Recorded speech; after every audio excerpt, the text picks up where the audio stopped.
কবিতা শোকের মাঝে সুখ।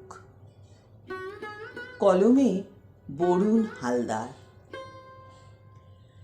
এখন শীতের অন্তিম লগ্ন, ফেব্রুয়ারি মাসের শেষ প্রহর। উষ্ণতার পরশ শীর্ণ শাখায়, দিকে দিকে কচি পাতা আর মুকুলের আনাগোনা। আজ 21শে ফেব্রুয়ারি। ঢাকা শহরে সকলের সাথে সারমেয় বায়স ও শান্তির দূত পায়রা অংশ নিয়েছিল 144 ধারায়। আকাশ বাতাস থমথমে, কলকারখানা ঘুমিয়ে, গাড়ি ঘোড়া বিশ্রামে, স্কুল কলেজ বাজার ঘাট শুনশান, চারিদিকে একেবারে নিস্তব্ধ আগে। কিন্তু বাংলা মায়ের দামাল ছেলেরা মেনে নিতে পারেনি পাকিস্তানি ঘৃণ্য চক্রান্ত। মাতৃভাষা হারানোর হাড় হিম করা আতঙ্কে তাদের রক্ত টকবক করে ফুটছে, শিরায় শিরায় ছুটছে মাতৃভাষা বাংলা রক্ষার উন্মাদনার স্রোত। ভয়কে জয় করে তারা বেরিয়ে পড়েছিল রাজধানীর পথে, অন্যায়ের প্রতিবাদ আর মৌলিক দাবিতে।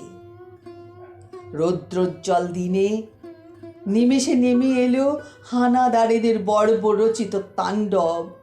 একের পর এক গুলির শব্দ, আকাশ বাতাস কাঁপিয়ে রক্তে রঞ্জিত হলো ঢাকার রাজপথ। বীর সন্তানেরা লুটিয়ে পড়ল মায়ের স্নেহের আঁচলে। আজও মননে দেখতে পাই, চেতনে দেখতে পাই সেই নারকীয় দৃশ্য। পাই তাজা রক্তের গন্ধ, কান পাতলে আজও শুনতে পাই তাদের করুণ আর্তচিৎকার।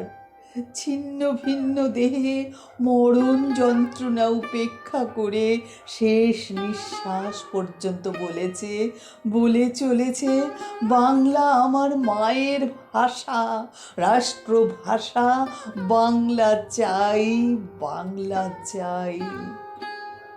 মাতৃগর্ভ থেকে উৎসারিত রক্তকণিকায় বাংলা ভাষা, সেই রক্তের প্লাবনে স্বীকৃত রাষ্ট্রভাষা, আমার মাতৃভাষা। তরুণ রক্তস্রোত দেশের গণ্ডি পেরিয়ে বিশ্বসভায় স্বীকৃত বাংলা ভাষা।